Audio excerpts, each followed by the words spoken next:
Tonight, a show dog showdown at Atlanta's airport. The missing dog you see right here, good news is found after 3 days.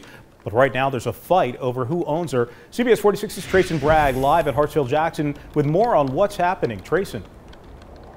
That's right, Mike. It was a tough several days for a show dog who is now in the middle of an international custody battle. The man I spoke to today says the proof is all in the paperwork. He told me that KLM Airlines disagrees. Meet Gail. She's a show dog that Mark Darish says he's called family for almost 2 years. He says recently he and his wife had to make a tough decision.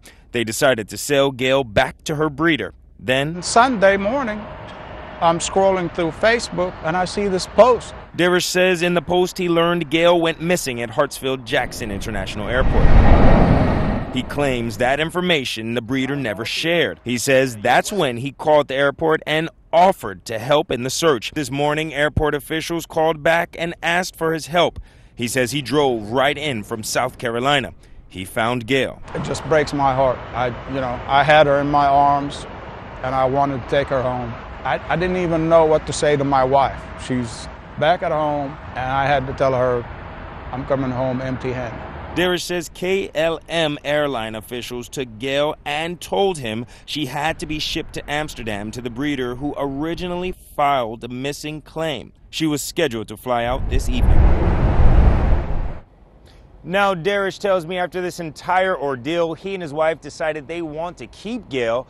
As for the breeder, he says that he never finished paying for Gail in full, so all of her paperwork is still in Darish's name. Now, I reached out to KLM Airlines to find out what's going on. I reached out to them several times. They never got back to me with any information. So at this point, we don't know if Gail made her flight to Amsterdam or if she's still here in the States.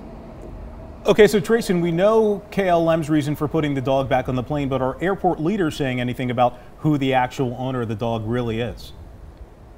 Yes, they did, Mike. Today, airport officials confirmed that they checked Darish's paperwork and that, in fact, their security team ran his paperwork as well, and that they confirmed that he is the registered owner. They say that's the only reason why he was allowed on the tarmac behind me. As you know, that's a very secure area.